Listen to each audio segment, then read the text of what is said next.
If losing 40 pounds, training for an Ironman, and eating perfectly clean still didn't fix your cholesterol, you're not broken. The problem isn't you. It's that most heart advice skips the one thing that actually changes what happens inside your arteries. Today, you'll learn the meal pattern backed by decades of human data that lowers dangerous cholesterol, calms inflammation, and protects arteries without extreme restriction. And if you've ever felt confused, frustrated, or scared of food because of conflicting heart advice, what I'm about to show you will finally make sense. I'm Dr. Megan Foster. I've spent over 2 decades in surgical practice working with patients facing heart disease, vascular conditions, and metabolic disorders. This isn't medical advice, it's education. But I need to tell you something that changes everything about how you think about protecting your heart. Heart disease isn't just about cholesterol numbers on a lab report. Plaque forms when 3 things happen together. The artery lining becomes inflamed. Cholesterol particles become oxidized. And blood vessels lose their flexibility. Cholesterol doesn't damage arteries by itself. It becomes dangerous in the wrong internal environment. That's why eliminating fat doesn't solve the problem. And it's exactly why the type of fat you eat matters more than most people realize. This video isn't about cutting everything out. It's about replacing the wrong inputs with biologically protective ones. Same calories, completely different arterial response. Here's what you'll walk away with today. You'll understand how to build meals that lower arterial inflammation, stabilize LDL and triglycerides, improve the function of your artery lining, create calmer blood flow after eating, and eliminate the anxiety around so-called heart-healthy eating. This isn't about perfection. It's a pattern, and it works even if you've struggled for years. Before we go deeper, I want to mention something. If you're looking for a simple, science-based framework for protecting your heart and longevity without extremes, I've put together a new longevity guide that walks through this exact approach step by step. It's based on the same large human studies we'll discuss today. Not trends, not fear, not restriction. You'll find the link in the description. No pressure. It's just there if you want clarity instead of confusion. Now let me explain why this matters so much. I've seen too many patients terrified of fat, exhausted by restriction, doing everything they were told was right, and still watching their risk climb. Fear doesn't heal arteries. Understanding does. And that's what we're here for. Let's talk about the #1 heart protective meal pattern, supported by large-scale human research. Not a single food. A strategic replacement pattern that works. This meal is built around unsaturated fats, not saturated ones. That means olive oil, nuts, seeds, and fatty fish. These fats lower LDL cholesterol. They reduce LDL oxidation. They improve the function of your endothelial lining, the inner surface of your arteries. Large, long-term studies show that when saturated fat is replaced, not removed, with unsaturated fat, heart attacks and total mortality drop significantly. Same calories, opposite outcome. This is where a lot of confusion starts. People here eat less fat and assume all fats are the problem, but the research tells a different story. When you swap saturated fat for unsaturated fat, your body responds differently at the cellular level. Your LDL particles become less prone to oxidation. Your artery walls become less inflamed. Your blood vessels maintain better flexibility. And this isn't theory. This comes from studies that followed hundreds of thousands of people for decades. They ate real food. They lived real lives. And the data was clear. The type of fat mattered far more than the total amount. Now let's talk about nuts and seeds. This is where many people get stuck. Nuts aren't just snacks. In the research, they behave like protective heart foods.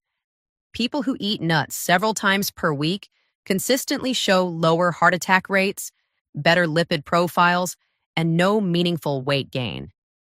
They increase satiety and reduce inflammation, not the other way around.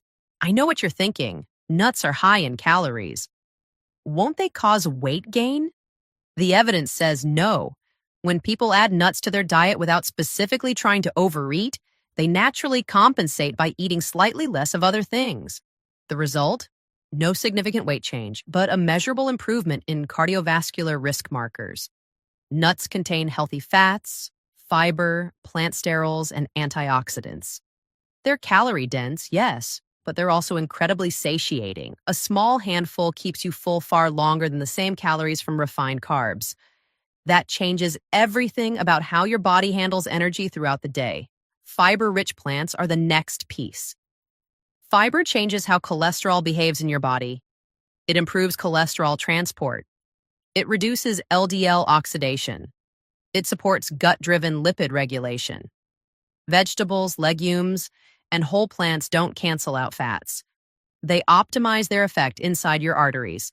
Think about it this way. When you eat fiber alongside fat, your body processes that fat differently. The fiber slows absorption. It binds to bile acids in your gut, which forces your liver to pull more cholesterol out of your bloodstream to make new bile. The result is lower circulating LDL. But there's more. Fiber feeds beneficial gut bacteria. Those bacteria produce short-chain fatty acids that have anti-inflammatory effects throughout your body, including in your arteries. This isn't just about cholesterol numbers, it's about creating an internal environment where your arteries can stay healthy. Polyphenols are next. These compounds protect the endothelial lining of your arteries. They're found in olive oil, berries, herbs and spices, and colorful plants. They don't scrub plaque away like some kind of internal cleaning crew. They slow damage and support repair. That's what actually matters for long-term heart health. Your endothelial lining is incredibly important. It's a single layer of cells that lines the inside of your blood vessels. When it's healthy, it regulates blood pressure, prevents clots, and keeps inflammation under control. When it's damaged, that's when plaque starts to form. Polyphenols help keep that lining healthy. They reduce oxidative stress. They improve nitric oxide production, which helps blood vessels relax and maintain proper blood flow. They even help prevent LDL cholesterol from sticking to artery walls in the first place. This is why foods like extra virgin olive oil show up so consistently in heart health research. It's not just the fat content. It's the polyphenols that come with it. Same thing with berries. Same thing with herbs like rosemary and oregano. These aren't superfoods, they're just foods that happen to contain compounds that support arterial health. Protein quality matters too. This pattern includes moderate protein, not overload. Fish, legumes, and plant-forward sources consistently outperform heavy, processed meats, especially when inflammation is already present. This is why Mediterranean-style eating wins in long-term studies. Processed meats contain compounds that promote inflammation. They're often high in sodium. They're frequently paired with refined carbs. And they don't provide the same beneficial nutrients you get from fish or legumes. Fish, especially fatty fish like salmon, mackerel, and sardines, provides omega-3 fatty acids that have potent anti-inflammatory effects. Legumes provide fiber, plant protein, and minerals without the inflammatory compounds found in processed meats. This isn't about demonizing meat. It's about recognizing that not all protein sources affect your body the same way.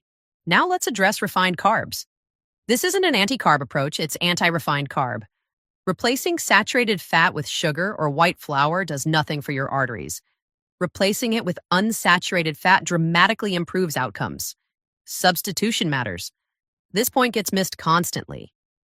Low-fat diets became popular in the 1980s and 1990s.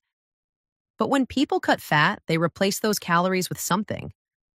Often it was refined carbs. White bread, pasta, low-fat cookies, and crackers packed with sugar. The research on those diets was disappointing. People didn't see the heart benefits they expected. And we now understand why. Refined carbs spike blood sugar. That triggers inflammation. They're low in nutrients.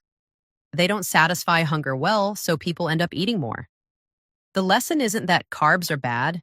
It's that replacing one problem with another problem doesn't help. But when you replace saturated fat with unsaturated fat, while keeping refined carbs low, the results are dramatic.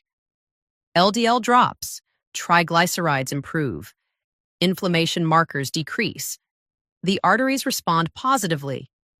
For many people, especially those with genetic risk, diet alone isn't enough. And that's where statins come in. Statins lower LDL production in your liver.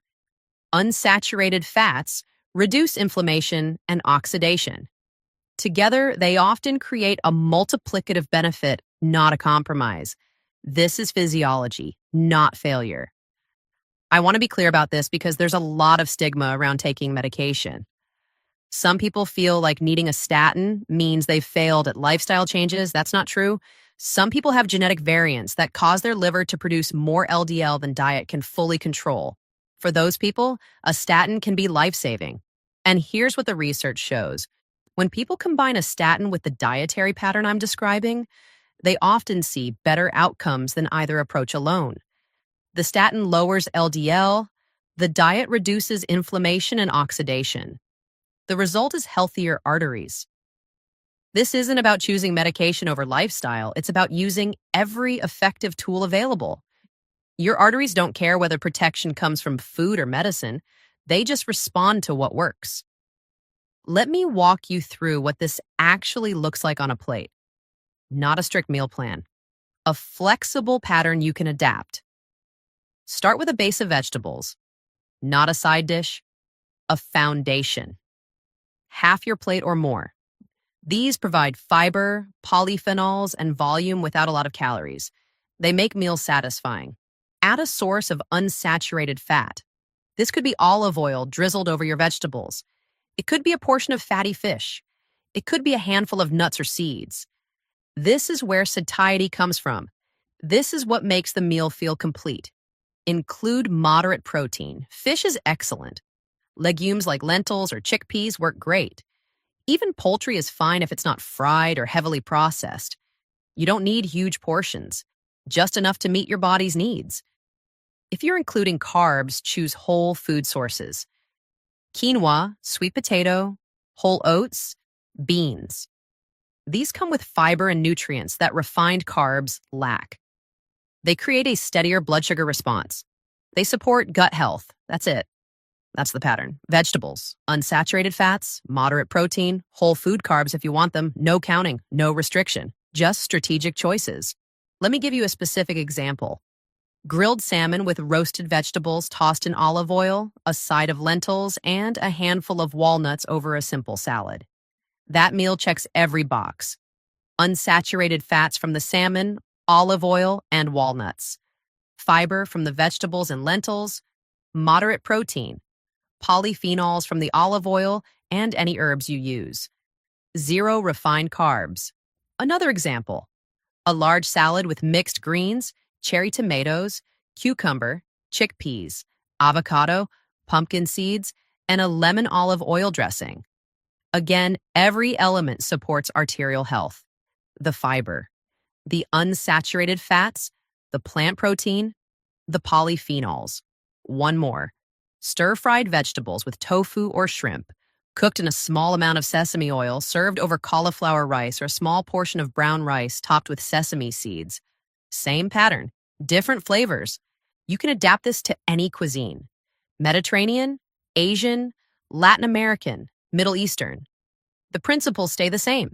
The flavors change based on what you enjoy. Let's talk about what this looks like in practice, because understanding the theory is one thing, but knowing how to apply it in your daily life is where real change happens. Maybe you start with a breakfast. This is where a lot of people struggle, because traditional breakfast foods in many cultures are built around refined carbs and saturated fat. Toast with butter, pastries, bacon, and eggs. These create exactly the inflammatory response we're trying to avoid. Instead of toast with butter and jam, you have oatmeal with ground flaxseed, walnuts, and berries. Let me break down why this works. The oats provide soluble fiber called beta-glucan, which has been shown in multiple studies to lower LDL cholesterol. The flax and walnuts provide omega-3 fatty acids and other unsaturated fats that reduce inflammation. The berries add polyphenols, particularly anthocyanins, which protect your endothelial cells from oxidative damage. Another breakfast option could be a vegetable omelet made with one whole egg and two egg whites, cooked in olive oil, filled with spinach, tomatoes, and mushrooms, served with half an avocado and a side of berries. The egg provides protein and some healthy fats. The olive oil adds monounsaturated fat. The avocado contributes even more healthy fats plus fiber. The vegetables provide antioxidants and fiber. Or consider Greek yogurt topped with ground chia seeds, sliced almonds, fresh figs, and a drizzle of honey. The yogurt provides protein and probiotics for gut health. The chia seeds offer omega-3s and fiber. The almonds add monounsaturated fats and vitamin E. The figs contribute natural sweetness plus fiber and polyphenols. Lunch could be a grain bowl with quinoa, roasted vegetables, chickpeas, tahini dressing, and pumpkin seeds. This might seem simple, but each component plays a role. Quinoa is a complete protein and provides fiber. The roasted vegetables, let's say bell peppers, zucchini, and red onion, offer vitamins, minerals, and phytonutrients. The chickpeas add plant protein and additional fiber. Or a large salad with mixed greens as the base, grilled chicken or salmon for protein, avocado for healthy fats, cherry tomatoes and cucumber for freshness and nutrients, olive oil and lemon, dressing for flavor and more healthy fats, and a side of lentil soup for extra protein and fiber. Another lunch idea is a Mediterranean-style wrap using a whole grain tortilla, hummus as a spread, grilled vegetables like eggplant and red pepper, a sprinkle of feta cheese, olives for healthy fats, and fresh herbs like parsley and mint. Dinner might be baked salmon, a huge serving of roasted Brussels sprouts and carrots in olive oil, and a small portion of wild rice. The salmon provides omega-3 fatty acids that are powerful anti-inflammatory agents. Studies show that people who eat fatty fish regularly have lower rates of sudden cardiac death. Or vegetable stir-fry with tofu, cashews, and brown rice. Use a variety of colorful vegetables like broccoli, snap peas, carrots, and red cabbage. Cook them in a small amount of sesame oil or avocado oil. Add firm tofu for plant protein. Toss in cashews for crunch and additional healthy fats. Another dinner option is grilled chicken breast seasoned with herbs, served alongside a large Greek salad with cucumbers, tomatoes, red onion, olives, and a little feta dressed with olive oil and red wine vinegar, plus a side of roasted sweet potato. Snacks are important too because they keep your energy stable and prevent you from getting so hungry that you make poor choices. A handful of almonds provides healthy fats, vitamin E, and magnesium. Carrot sticks with hummus offer fiber, protein, and unsaturated fats. An apple with almond butter combines fiber from the fruit with healthy fats from the nuts, creating a balanced snack that keeps you full. Other good snack options include a small handful of walnuts, which are particularly high in omega-3 fatty acids, or celery with tahini, or bell pepper slices with guacamole, or a small bowl of berries with a few unsalted pistachios. The key is combining some fiber or protein with healthy fats to create satiety. What about eating out? This is where a lot of people feel like they lose control, but you can follow this pattern anywhere if you know what to look for. At a restaurant, start by scanning the menu for fish or chicken dishes. Look for grilled, baked, or roasted preparation methods rather than fried. When you find something that looks good, you can usually make simple modifications. Ask for vegetables instead of fries. Request olive oil on the side instead of butter for your bread or vegetables. Choose a side salad with olive oil and vinegar dressing instead of a cream-based soup. If you're at an Italian restaurant, you might choose grilled branzino with sautéed spinach and a side of white beans and olive oil, or a large arugula salad with grilled chicken, shaved parmesan, lemon, and olive oil. Skip the bread basket or have one small piece without loading it with butter. At a Mexican restaurant, fajitas are often a good choice. You're getting grilled protein and vegetables. Skip the flour tortillas or limit yourself to one, and load up on the vegetables. Add guacamole for healthy fats. Go easy on the cheese and sour cream. A side of black beans gives you fiber and plant protein. At an Asian restaurant, look for dishes that feature vegetables and lean protein without heavy sauces. Steamed fish with ginger and scallions. Chicken and broccoli with the sauce on the side so you control how much you use. Tofu and vegetable stir fry. Brown rice instead of white if it's available. Edamame as an appetizer gives you plant protein and fiber. At a steakhouse, you can absolutely make this work. Order the salmon or lean cut of steak if you want beef, but make it a smaller portion, like a 6-ounce filet instead of a 16-ounce ribeye. Then load up on sides. Grilled asparagus, sautéed mushrooms, a side salad with olive oil dressing, Brussels sprouts if they have them. The point is, this way of eating doesn't isolate you socially. You can go to restaurants. You can enjoy meals with friends and family.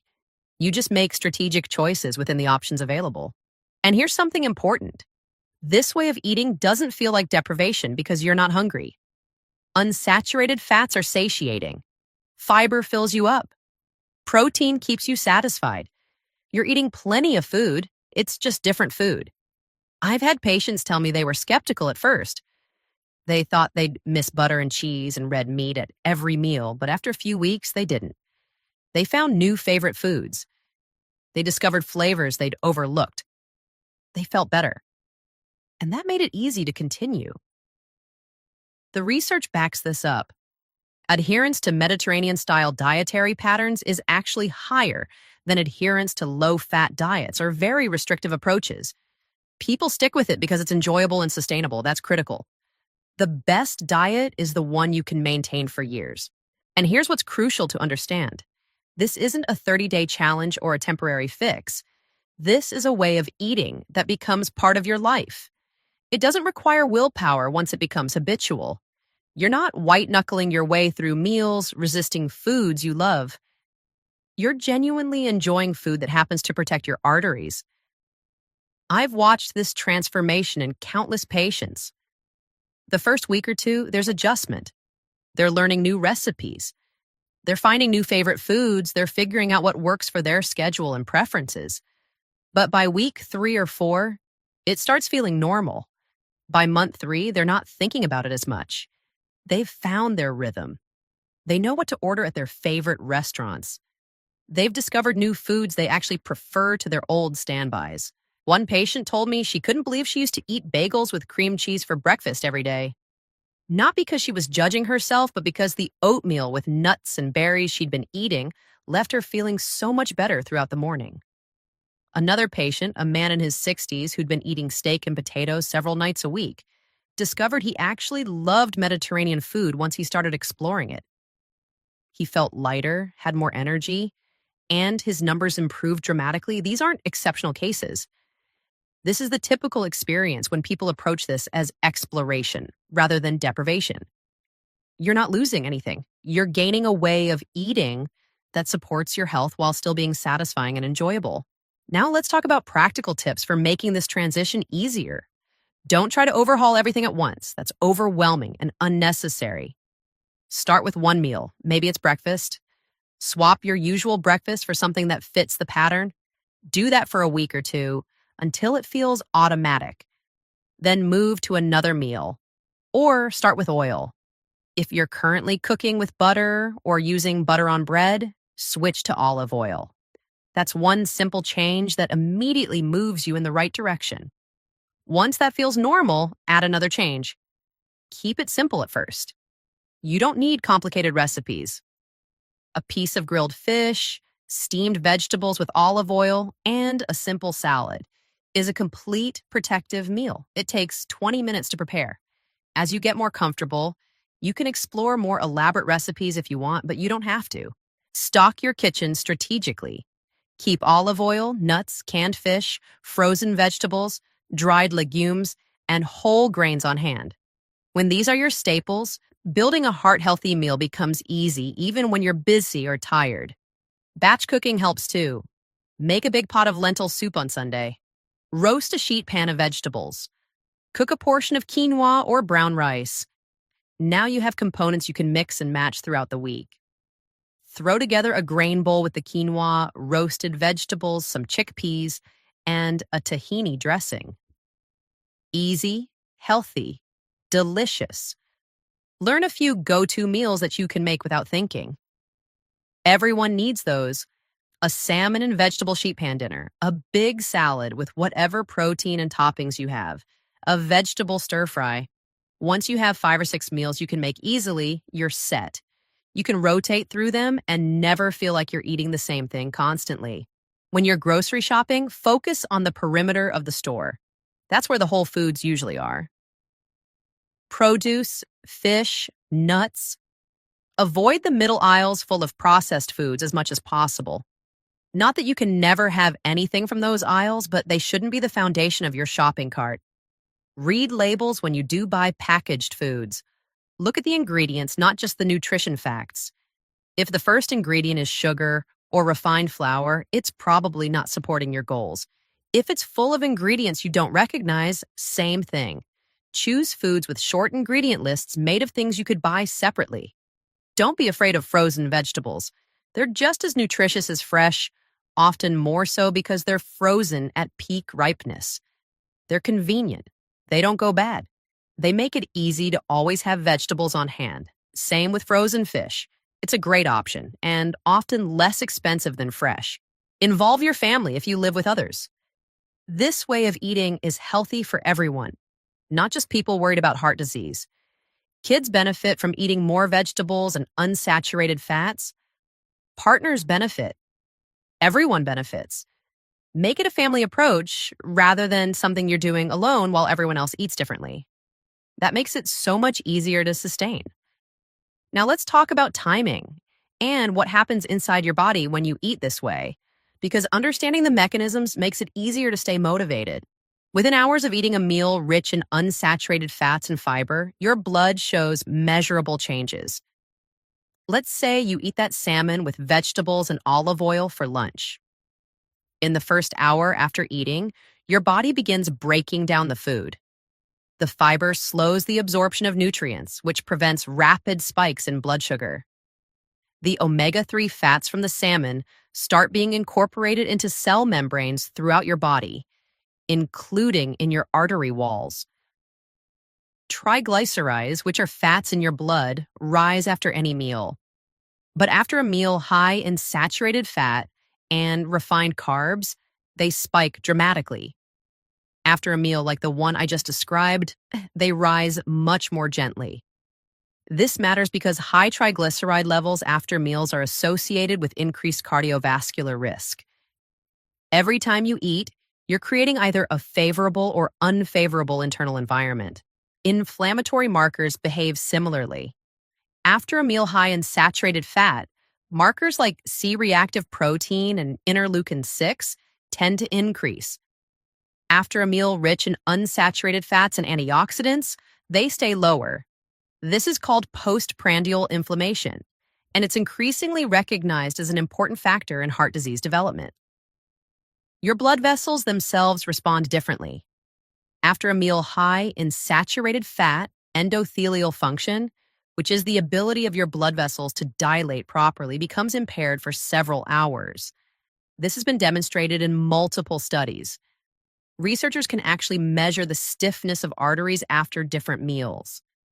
A meal rich in unsaturated fats and polyphenols preserves endothelial function. Your blood vessels stay flexible and responsive. This is called the postprandial response, how your body reacts in the hours after a meal. And it matters because most of your day is spent in this postprandial state. You're not fasting most of the time. You're digesting and processing food. If you eat 3 meals a day, you're spending most of your waking hours in a postprandial state. So the quality of that state matters enormously. Think about it this way. A meal high in saturated fat and refined carbs creates a spike in triglycerides, triggers inflammatory responses, impairs endothelial function temporarily, and creates oxidative stress. Do that 3 times a day, every day for years, and you're creating chronic low-grade inflammation and arterial damage. It's like repeatedly irritating a wound. It never has a chance to fully heal. A meal built around unsaturated fats and fiber creates a much gentler response. Triglycerides rise modestly. Inflammation stays low. Endothelial function remains intact. Oxidative stress is minimized. Repeat that pattern day after day, and you're supporting arterial health with every meal. You're giving your body what it needs to maintain and repair itself. This isn't immediate. You won't see your cholesterol drop overnight. Your arteries won't become perfectly healthy in a week, but within weeks to months, the changes become measurable. LDL cholesterol decreases. HDL, the protective cholesterol, often improves. Triglycerides stabilize, and inflammation markers start to decline. The research on this is extensive. Studies have measured these changes in people who switch from a typical Western diet to a Mediterranean-style pattern. Within 8 weeks, significant improvements in lipid profiles are common. Within 6 months, people often see changes in markers of endothelial function and arterial stiffness. These are real, measurable physiological improvements. The long-term data is even more compelling. We're not just talking about lab values, we're talking about actual outcomes. People who follow this pattern for years have significantly lower rates of heart attack, stroke, and cardiovascular death compared to those who don't. We're talking about 20, 30, even 40% risk reductions in some studies. The Lion Diet Heart study showed a 70% reduction in cardiac events in people following a Mediterranean-style diet. That's substantial. That's life-changing. And it's not just about living longer, it's about living better. People following this pattern consistently report more energy. They have better digestion, more stable moods, better sleep. These aren't side effects, they're benefits of eating in a way that supports your entire body, not just your arteries. When you reduce inflammation, stabilize blood sugar, and provide your body with the nutrients it needs, everything works better. Let me address some common concerns and questions because these come up constantly, and addressing them helps you feel more confident in making these changes. First, what about cholesterol in food? For decades, we were told to avoid eggs and shrimp because they contain dietary cholesterol. But for most people, dietary cholesterol has a minimal effect on blood cholesterol compared to saturated fat. Here's why. Your liver produces most of the cholesterol in your blood, somewhere between 70 and 80% of it. What you eat influences how much your liver makes and how your body processes it. But saturated fat is the bigger driver of elevated LDL cholesterol, not dietary cholesterol itself. Second, what about coconut oil? This one is really important because there's been a lot of misleading marketing around coconut oil. Despite claims that it's heart healthy, coconut oil is about 90% saturated fat. That's even higher than butter. The evidence does not support it as heart healthy. Multiple studies have shown that coconut oil raises LDL cholesterol in most people, just like other saturated fats. Stick with olive oil, avocado oil, and other unsaturated options. Third, can you eat too many nuts? This is a practical question. Nuts are calorie dense. An ounce of almonds, which is about 23 almonds, contains roughly 160 calories. If you're eating handfuls throughout the day without thinking about it, you could be adding several hundred extra calories. For most people, that's not a problem because nuts are incredibly filling. When people add nuts to their diet in controlled studies, they don't gain weight because they naturally eat slightly less of other things. But realistically, a reasonable portion is a small handful, about an ounce or maybe an ounce and a half. That's enough to get the benefits without overdoing calories. If you're someone who tends to mindlessly snack, pre-portion your nuts into small containers or bags so you're not eating directly from a large jar. Fourth, what about red meat? The data on red meat is nuanced. Unprocessed red meat in moderation is probably fine for most people. The problem is processed meats like bacon, sausage, hot dogs, and deli meats, and large frequent servings of red meat.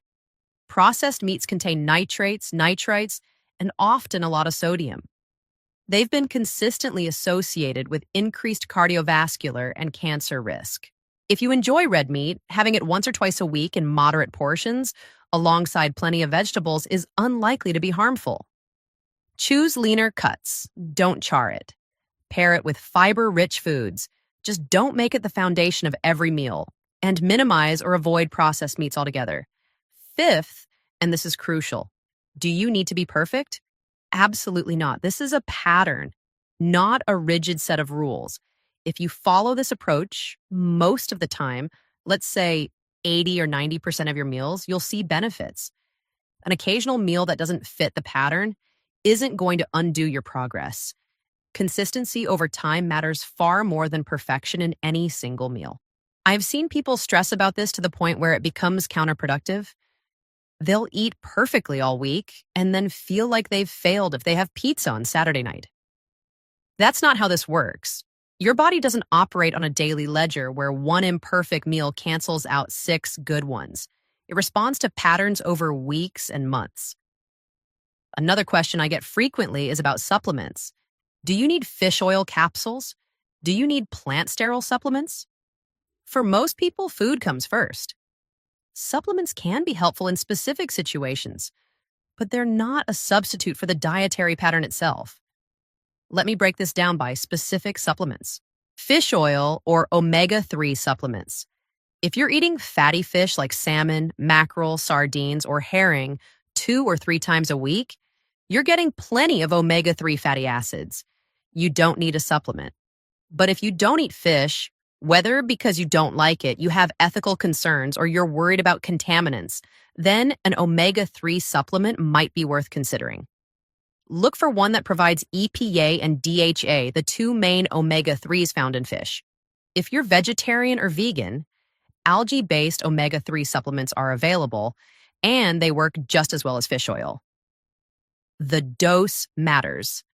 For general heart health, around 1 gram of combined EPA and DHA per day is reasonable.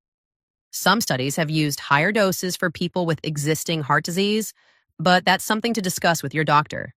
Quality matters too. Look for supplements that have been third-party tested for purity and potency. Plant sterols. These are compounds found naturally in nuts, seeds, vegetable oils, and whole grains. They have a structure similar to cholesterol, and they compete with cholesterol for absorption in your gut. The result is that less cholesterol gets absorbed, which can lower LDL modestly.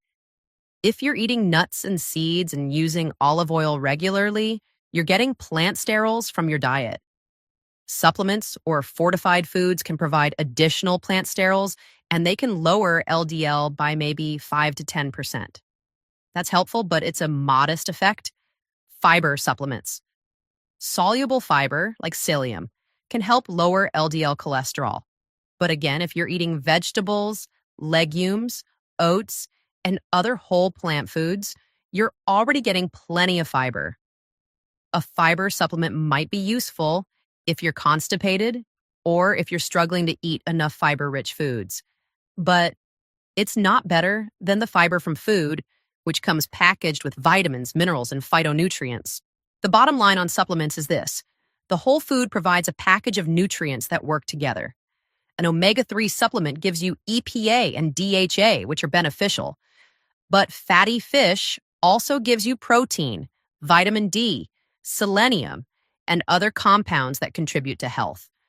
A plant sterol supplement might lower cholesterol slightly, but nuts provide sterols plus fiber, healthy fats, minerals, and antioxidants.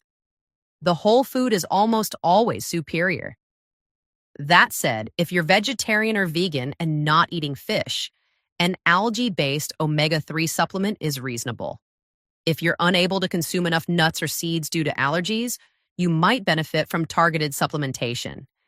If your doctor recommends a specific supplement based on your individual health situation, that's worth considering. Just don't rely on pills to replace real food. They can fill gaps, but they can't replicate the complexity of a healthy diet. What about exercise? I've focused primarily on nutrition today, but I'd be remiss if I didn't mention that physical activity is absolutely crucial for heart health. Exercise and diet work together. They're not interchangeable. You can't out-exercise a terrible diet, and you can't fully optimize heart health with diet alone if you're completely sedentary.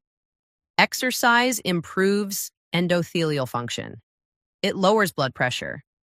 It helps control weight. It reduces inflammation. It improves insulin sensitivity. It raises HDL cholesterol. It can even help lower triglycerides. The benefits are extensive and well documented. You don't need to train for a marathon or spend hours in the gym every day. The research shows that moderate activity most days of the week is enough for substantial health benefits. We're talking about things like brisk walking, cycling, swimming, dancing, or any activity that gets your heart rate up and makes you breathe a little harder. The current recommendations are at least 150 minutes of moderate intensity activity per week, which breaks down to about 30 minutes on most days. The best exercise is the one you'll actually do consistently.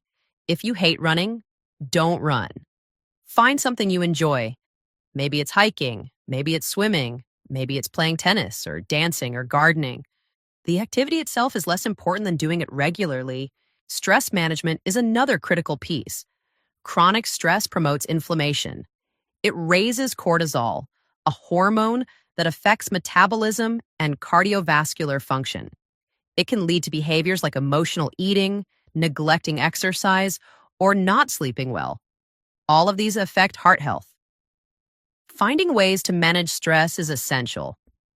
This looks different for everyone. For some people, it's meditation or deep breathing exercises. For others, it's spending time in nature.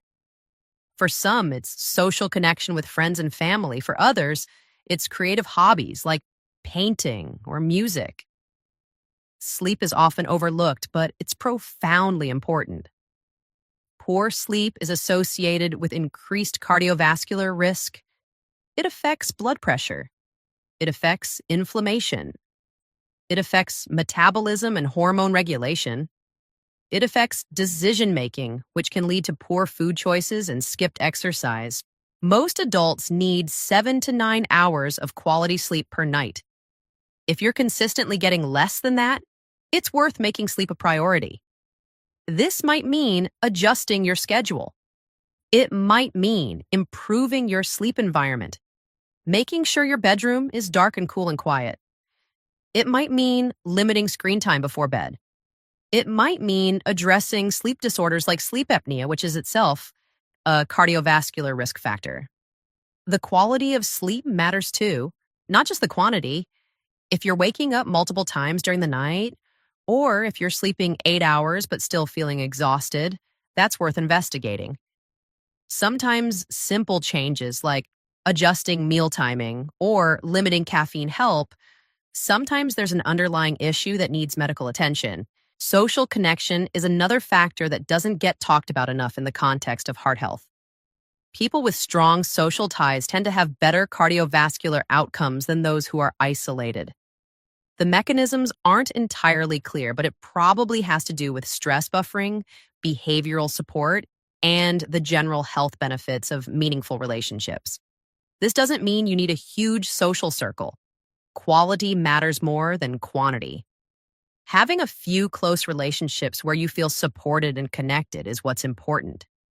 This could be family. It could be friends. It could be a community group or a religious organization.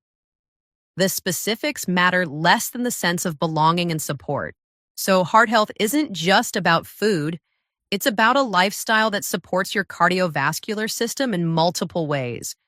Nutrition is a huge part of it, probably the biggest single factor you can control. But physical activity, stress management, sleep, and social connection all contribute. They work together. They reinforce each other. When you're eating well, you often have more energy to exercise. When you're exercising regularly, you often sleep better. When you're sleeping well, you're better equipped to manage stress and make good food choices. It's all connected. Let me recap the key points. Build meals around unsaturated fats from sources like olive oil, nuts, seeds, and fatty fish. Include plenty of fiber-rich vegetables and legumes. Choose moderate amounts of quality protein. Minimize refined carbohydrates. Incorporate polyphenol-rich foods. This pattern reduces LDL cholesterol, lowers inflammation, protects the artery lining, and decreases cardiovascular risk. It's not about perfection, it's about consistency. It's about making strategic substitutions that add up over time. And it's about understanding why these choices matter so you can make informed decisions without fear or confusion. I hope this has given you clarity. I hope it's taken some of the anxiety out of eating for heart health. And I hope you feel empowered to make changes that will protect your arteries for the long term. If you found this helpful, consider subscribing. I make videos like this regularly, breaking down complex health topics into clear, actionable information. And check out that longevity guide in the description if you want more detailed guidance. Thank you for watching. Take care of your heart. It's the only one you've got. I'll see you in the next one.